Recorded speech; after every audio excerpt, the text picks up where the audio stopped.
पश्चिम बंगाल की राजधानी कोलकाता में एक ट्रेनिंग डॉक्टर और मेडिकल की छात्रा के साथ दुष्कर्म का घटना को अंजाम दिया जाता है। अस्पताल के अंदर ही उसे मौत के घाट भी उतार दिया जाता है, जिसके बाद से विभिन्न सवाल खड़ा हो रहा था ममता बनर्जी के सरकार पे पश्चिम बंगाल में। तो वहीं ममता बनर्जी के पार्टी की एक तेज तरार नेता हैं और सांसद भी हैं, महुआ मोहित्रा। उनका जिस तरह से चुप्पी सामने आया है, जब उनसे मीडिया वाले सवाल किए तो ब्लॉक करना शुरू कर दी आपका एक्स पे। तो वहीं 14 अगस्त की रात ये जो आरजीकर मेडिकल कॉलेज एंड अस्पताल बताया जा रहा है, इसमें तोड़फोड़ भी किया गया है। तो क्या तोड़फोड़ इसलिए किया गया है कि क्या वहाँ से कुछ लोग सबूत मिटाना चाहते हैं? जिस तरह से खबर आ रही है कि 14 अगस्त की रात में ये जो आरजी मेडिकल कॉलेज एंड अस्पताल बताया जा रहा है, इसमें तोड़फोड़ भी किया गया है। आइए पूरा मामला आपको समझाते हैं, वीडियो को अंत तक देखिएगा तभी समझ में आएगा। नमस्कार, मेरा नाम विश्वजीत कुमार और आप देख रहे हैं वाक फॉर इंडिया न्यूज। आपका जो टीएमसी की तेज तरार सांसद हैं आपका महुआ मोहित्रा, अभी इनको लेकर के विभिन्न सवाल खड़ा हो रहा है, क्योंकि जो पत्रकार इनसे एक्स पे सवाल पूछ रहे हैं ये उल्टे में उनको एक्स पे ब्लॉक कर दे रही हैं। इनको जवाब देने के बजाय अभी पत्रकारों को ये एक्स पे ब्लॉक करने में लगी हुई हैं। जिस तरह से संसद भवन में महिलाओं के हक के लिए आवाज़ उठाती हैं, तो आज पश्चिम बंगाल में जो एक मेडिकल की छात्रा और ट्रेनिंग डॉक्टर के साथ जो दरिंदगी हुआ है, उस पर क्यों चुप्पी साध के बैठी हुई हैं आपका जो है महुआ मोहित्रा जी? उस पर तो कुछ बोलिए। कभी अपना राज्य में महिलाओं का क्या स्थिति है उसके बारे में भी तो संसद में जानकारी दीजिए, कि सिर्फ बीजेपी शासित राज्य ही आपको दिखाई देता है।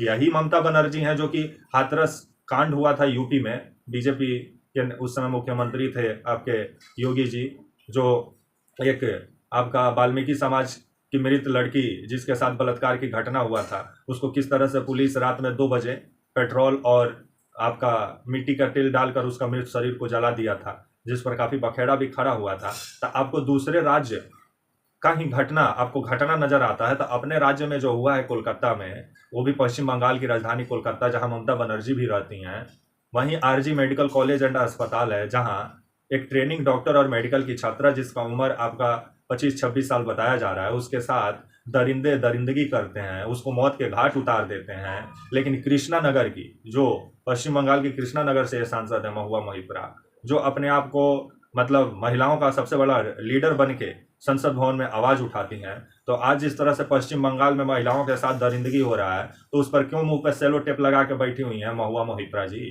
क्यों नहीं इस पर आप कुछ बोलती हैं? क्योंकि इसमें आपका पुलिस और प्रशासन ही खुद सवालों के घेरे में है।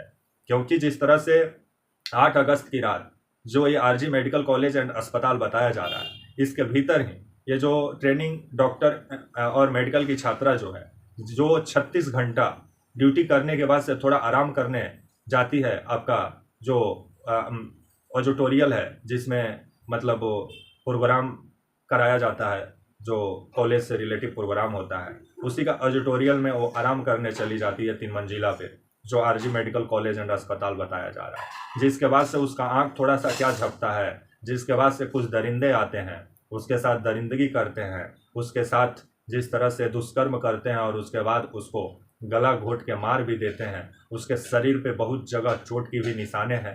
और जिस तरह से इस घटना के बाद जो आपका पोस्टमार्टम रिपोर्ट जो सामने आया है, उसमें ये जाहिर हो रहा है कि आपका 9 अगस्त का सुबह सुबह इसका मौत हुआ है आपका 3 से 4 बजे के बीच में। जिसके बाद से आरजी मेडिकल कॉलेज एंड अस्पताल पर भी विभिन्न सवाल खड़ा हुआ, और जिस तरह से पश्चिम बंगाल पुलिस इस केस में लीपापोती करना चाहिए, क्योंकि एक व्यक्ति अभी संजय रॉय गिरफ्तार बताया जा रहा है, लेकिन इसमें आपका जो कोलकाता हाई कोर्ट है उसने भी हस्तक्षेप किया, और कोलकाता हाई कोर्ट का कहना है कि आने वाले समय में जल्द से जल्द इसका जांच हो। तो ममता बनर्जी को बोलने से पहले ही कोलकाता जो हाई कोर्ट है, कोलकाता हाई कोर्ट, और सीबीआई को इस केस को सौंप दिया है। और सीबीआई अब आरजी मेडिकल कॉलेज एंड अस्पताल में जो मेडिकल की छात्रा के साथ जो दरिंदगी हुआ, जिसके बाद उसको मौत के घाट भी उतार दिया गया, इस पूरे मामले की जांच आपका अब सीबीआई करेगी। लेकिन जिस तरह से 14 अगस्त की रात अस्पताल में तोड़फोड़ की खबरें आ रही हैं कि आधी रात 14 अगस्त की आधी रात कुछ असामाजिक तत्व पहुंचते हैं और अस्पताल के अंदर घुस के तोड़फोड़ करते हैं, जिसके बाद से अभी आपका पश्चिम बंगाल में राजनीति गरमाया हुआ है, जहां बीजेपी आपका ममता बनर्जी को इस घटना के सहारे घेरने में लगी हुई है। और ममता बनर्जी अभी ऐसा लग रहा है कि कटघरे में है, क्योंकि ममता बनर्जी के शासनकाल में अगर महिलाओं के साथ ऐसा हो रहा है तो ममता बनर्जी पे विभिन्न सवाल खड़ा होता है। तो वहीं बीजेपी पीछे कहाँ रहने वाली थी। इस घटना के सहारे ही पश्चिम बंगाल में बीजेपी ऐसा लग रहा है कि सत्ता में आ जाना चाहती हो। लेकिन जो बीजेपी शासित राज्य में जो बलात्कार की घटनाएं, जो रेप की घटनाएं जो महिलाओं के साथ हो रही है, तो उस पर बीजेपी कुछ नहीं बोलती है, उस पर बीजेपी चुप्पी साध के बैठे रहती है। इसे ही कहा जाता है राजनीति, क्योंकि उत्तर प्रदेश में आए दिन कहीं ना कहीं से बलात्कार की घटनाएं, रेप की घटनाएं सुनने को मिलती है। तो उस पर योगी जी क्यों नहीं कुछ बोलते हैं। योगी जी को बोलना चाहिए। योगी जी को पश्चिम बंगाल का घटना दिखाई दे रहा है, और ममता बनर्जी तो साफ कर चुकी हैं कि अगर जो पीड़ित परिवार है उसको अगर बंगाल पुलिस पे, पश्चिम बंगाल पुलिस पे भरोसा नहीं है तो हम इसको सीबीआई को सौंप देंगे। अब केस को ममता बनर्जी को सौंपने से पहले ही जो आपका कोलकाता हाई कोर्ट है वो सीबीआई को सौंप चुका है। लेकिन अभी भी इस पर राजनीतिक गरमाया हुआ है, क्योंकि ऐसा लग रहा है कि बीजेपी और गोदी मीडिया इसी के सहारे बीजेपी को बंगाल में स्थापित कर दे।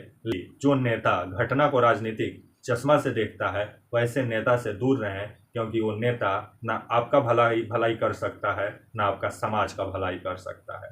तब तक के लिए आप मुझे इजाज़त दीजिए, और आप हमारे channel walk for India news को प्लीज़ लाइक और सब्सक्राइब और शेयर करना ना भूलें। तब तक के लिए नमस्कार, जय हिंद, वंदे मातरम।